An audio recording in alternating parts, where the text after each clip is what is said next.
te veo venir y sonrío. Trabajo por ti y sonrío. Me muero por ti y me río. Mi Guinea. La fortuna por siempre te sonríe. La magia por siempre te envuelve. La historia de ti por siglos hablará. Por siglos hablará. Por siglos hablará. Hola a todos y bienvenidos al periódico de Guinea Ecuatorial, el periódico del país sin periódicos. El ministro de Relaciones Exteriores de Rusia, Sergei Lavrov, ha realizado declaraciones contundentes sobre la relación entre Estados Unidos y Rusia, describiéndola como un conflicto híbrido.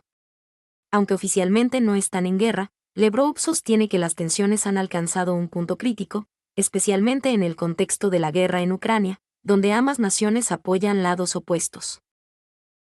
Lavrov criticó duramente el papel de Estados Unidos en el conflicto ucraniano, acusando a Washington de avivar las llamas en lugar de promover una solución pacífica. Según el ministro, las acciones de Estados Unidos, como el envío de armamento a Ucrania y el respaldo político, han intensificado las hostilidades, prolongando innecesariamente la guerra. El jefe de la diplomacia rusa hizo un llamado a la comunidad internacional para que se prioricen las negociaciones pacíficas. Enfatizó que el respeto por los derechos de las personas en Ucrania, incluyendo las minorías rusohablantes, debe ser un punto clave en cualquier solución duradera. En un tono firme, Lavrov reiteró la importancia de la autodeterminación de los pueblos, destacando que Ucrania debe resolver sus tensiones internas respetando la diversidad y los derechos de todas las comunidades. En su opinión, las políticas occidentales han fomentado la división en lugar de la reconciliación, y es esencial revertir esta tendencia. Las declaraciones de Lavrov dejan claro que las tensiones entre Estados Unidos y Rusia van más allá del conflicto en Ucrania. Este conflicto híbrido, como lo describe el ministro, incluye una lucha por influencia geopolítica, narrativas internacionales y la definición del orden mundial. Sin embargo, las palabras del ministro también reflejan un interés en resolver estas tensiones a través del diálogo y la negociación, aunque queda por ver si el panorama político permitirá avances en esa dirección. Por ahora, la confrontación continúa, dejando en el aire una pregunta clave: ¿será posible encontrar un punto de equilibrio antes de que las tensiones lleguen a un nivel insostenible? A continuación, la entrevista realizada por el periodista norteamericano Tucker Carlson al ministro de Asuntos Exteriores ruso. Gracias por seguirnos, y pueden ver la entrevista completa en español, en el periódico Degu y en ecuatorial.com. Gracias, compañera. Antes de pasar a ver la entrevista, quería comentar una cuestión relacionada, y es la percepción sobre Rusia en la población africana en general, que he podido ver de primera mano viajando por el interior del continente, en países de esta misma subregión CEMAC. Increíble, ¿cierto? Y Guinea Ecuatorial, o al menos su gobierno, no puede ocultar su acercamiento a Rusia, bien sea algo estratégico o simplemente una locura. La verdad es que en estos momentos de tensión global, posicionarse es lo más recomendable para los países que quieren ser libres de imposiciones y dictámenes. Y Guinea Ecuatorial, o al menos su gobierno, no puede ocultar su acercamiento a Rusia, bien sea algo estratégico o simplemente una locura. La verdad es que en estos momentos de tensión global, posicionarse es lo más recomendable para los países que quieren ser libres de imposiciones y dictámenes, pero que no le quepa duda a nadie que en otros países africanos, donde el sentimiento anticolonialista es el discurso de la población y no necesariamente de los políticos, Rusia y Vladimir Putin representan a un amigo preferible por conocer para muchos ciudadanos, o al menos, eso me han dicho ellos.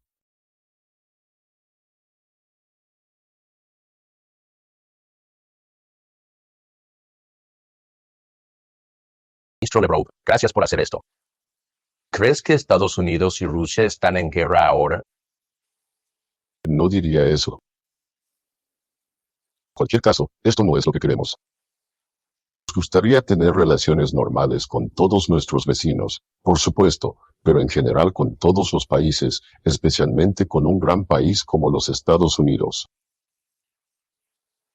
El presidente Putin ha expresado repetidamente su respeto por el pueblo estadounidense, por la historia estadounidense, por los logros de Estados Unidos en el mundo, y no vemos ninguna razón por la cual Rusia y Estados Unidos no puedan cooperar por el bien del universo.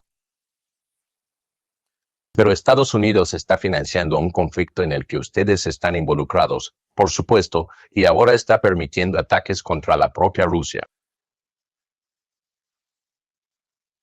Entonces eso no constituye una guerra. Bueno, oficialmente no estamos en guerra. Lo que pasa en Ucrania. Algunos le dicen guerra híbrida. Yo también lo llamaría una guerra híbrida. Pero es evidente que los ucranianos no podrían hacer lo que hacen con armas modernas de largo alcance sin la participación directa de los militares estadounidenses.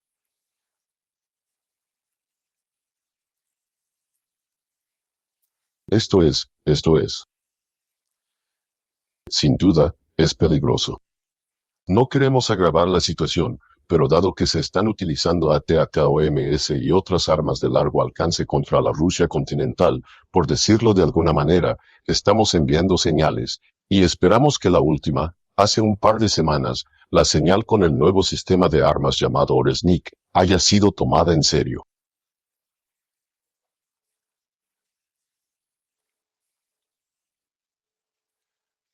Sin embargo, también sabemos que algunos funcionarios en el Pentágono y en otros lugares, incluyendo la OTAN, comenzaron a decir en los últimos días algo como, bueno, la OTAN es una alianza defensiva, pero a veces se puede atacar primero porque el ataque es la mejor defensa.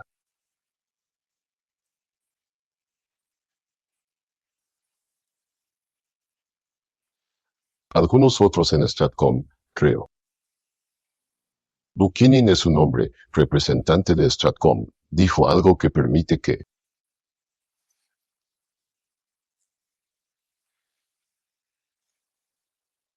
y la eventualidad de un intercambio de ataques nucleares limitados. Y este tipo de amenazas son realmente preocupantes. Que si están siguiendo la lógica que algunos occidentales han estado pronunciando últimamente, que, bueno, no crean que Rusia tiene líneas rojas, anuncian sus líneas rojas, y estas líneas rojas se están moviendo una y otra vez. Eso es un red error. Eso es lo que me gustaría decir en respuesta a esta pregunta. No fuimos nosotros quienes comenzamos la guerra. Putin ha dicho repetidamente que comenzamos la operación para terminar con la guerra que el régimen de Kiev estaba librando contra su propio pueblo en las partes de Donbass.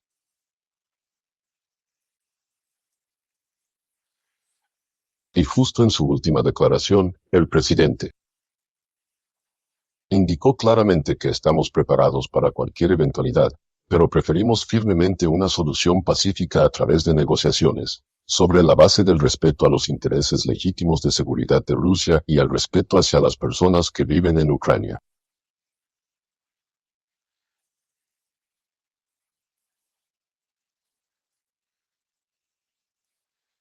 Que aún viven en Ucrania, siendo rusos, y cuyos derechos humanos básicos, derechos lingüísticos y derechos religiosos han sido exterminados por una serie de leyes aprobadas por el Parlamento ucraniano, y que comenzaron mucho antes de esta operación militar especial.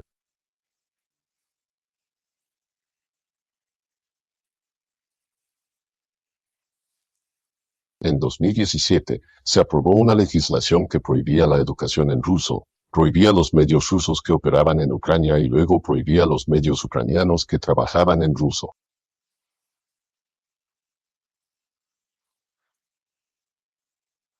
Y lo más reciente, por supuesto, fueron también pasos para cancelar cualquier evento cultural en ruso. Los libros rusos fueron sacados de las bibliotecas y exterminados, y lo más reciente fue la ley que prohíbe la Iglesia Ortodoxa Canónica, la Iglesia Ortodoxa Ucraniana. Mientras tanto, y saben, es muy interesante cuando las personas en Occidente dicen que queremos que este conflicto se resuelva sobre la base de la Carta de las Naciones Unidas y el respeto por la integridad territorial de Ucrania. Rusia debe retirarse. El secretario general de las Naciones Unidas dice cosas similares. Recientemente, su representante repitió que el conflicto debe resolverse sobre la base del derecho internacional, la Carta de la ONU, las resoluciones de la Asamblea General, respetando la integridad territorial de Ucrania. Es un error de denominación, porque si uno quiere respetar la Carta de las Naciones Unidas, hay que respetarla en su totalidad. La Carta de las Naciones Unidas, entre otras cosas, dice que todos los países deben respetar la igualdad,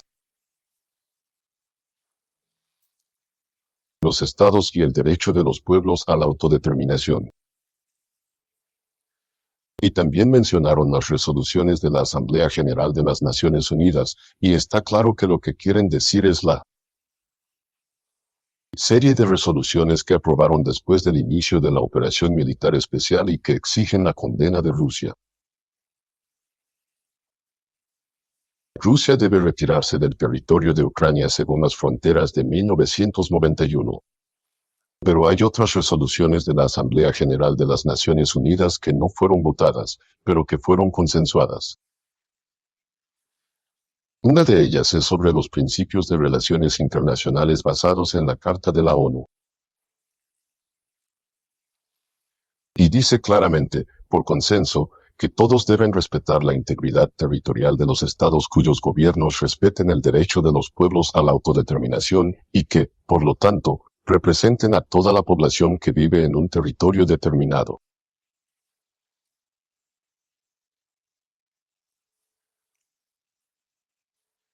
Para argumentar que las personas que llegaron al poder mediante un golpe de Estado militar en febrero de 2014 representaban a los crimeos o a los ciudadanos del este y sur de Ucrania es absolutamente inútil.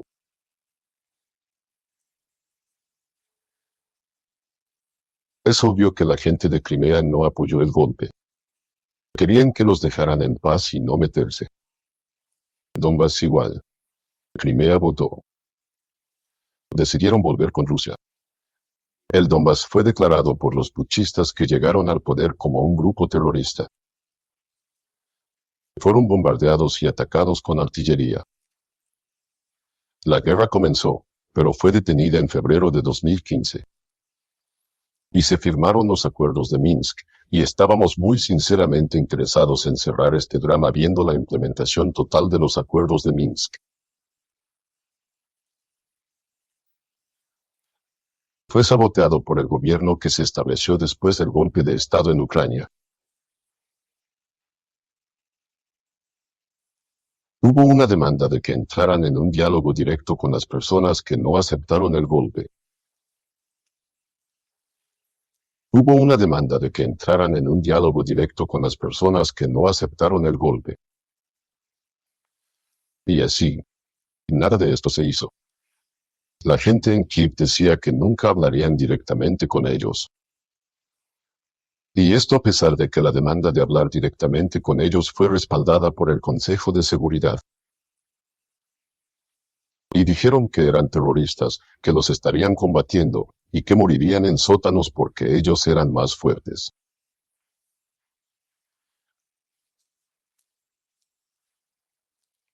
Si el golpe de Estado de febrero de 2014 no hubiera ocurrido, y si se hubiera implementado el acuerdo que se alcanzó el día anterior entre el entonces presidente y la oposición, Ucrania habría permanecido intacta hasta ahora, con Crimea incluida.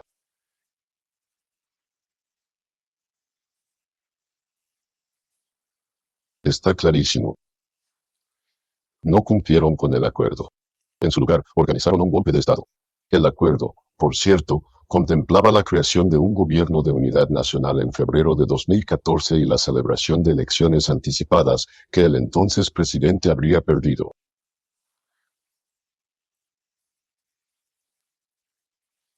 Todos lo sabían, pero estaban impacientes, y ellos se adueñaron de los edificios del gobierno al otro día. Se lanzaron a la Plaza Maidan y dijeron que ya tenían un nuevo gobierno de los que ganaron. Compara el gobierno de unidad nacional para preparar elecciones con el gobierno de los ganadores. ¿Cómo quieren que la gente? ¿A quienes, en su opinión, derrotaron? ¿Cómo pueden pretender que respetan a las autoridades en Kiev? Sabes, el derecho a la autodeterminación es la base legal internacional para el proceso de descolonización que tuvo lugar en África sobre la base de este principio de la Carta, el derecho a la autodeterminación.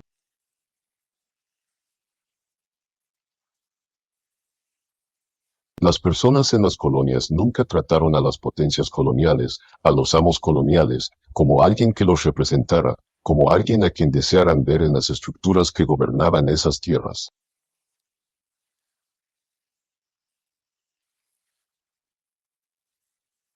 De la misma manera, las personas en el este y el sur de Ucrania, las personas en Donbass y Novorossiya, no consideran al régimen de Zelensky como algo que represente sus intereses. ¿Cómo podrían hacerlo, cuando su cultura, su idioma, sus tradiciones, su religión, todo esto fue prohibido? Sí, Y el último punto es que, si hablamos de la Carta de las Naciones Unidas, las resoluciones, el derecho internacional, el primer artículo de la Carta de la ONU, que Occidente nunca recuerda en el contexto ucraniano, dice, respeten los derechos humanos de todos, sin importar raza, género, idioma o religión.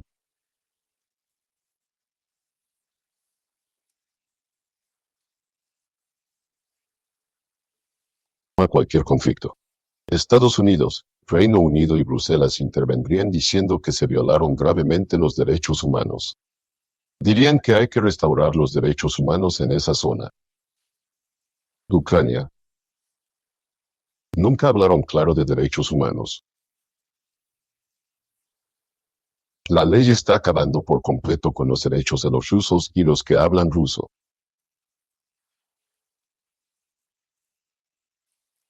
Así que cuando la gente dice, resolvamos el conflicto sobre la base de... Como pueden ver, se trata de una entrevista muy interesante. Pueden ver la versión completa y traducida al español en la página del periódico de guineaecuatorial.com. Muchas gracias por vernos, por seguirnos y hasta pronto. Como Muchas gracias a ti también. En el próximo episodio de Verdades Políticas, vamos a analizar el papel de China y su guerra comercial con los Estados Unidos de América en el futuro inmediato e industrial del continente africano, teniendo en cuenta los cambios que día a día van teniendo lugar en diferentes puntos del continente, así como la influencia de ciertos acontecimientos y eventos globales. Bueno, esto es todo por hoy. No olviden darle like y compartir este video si les parece interesante. Hasta pronto y gracias por seguir el periódico de Guinea Ecuatorial, el periódico del país sin periódicos.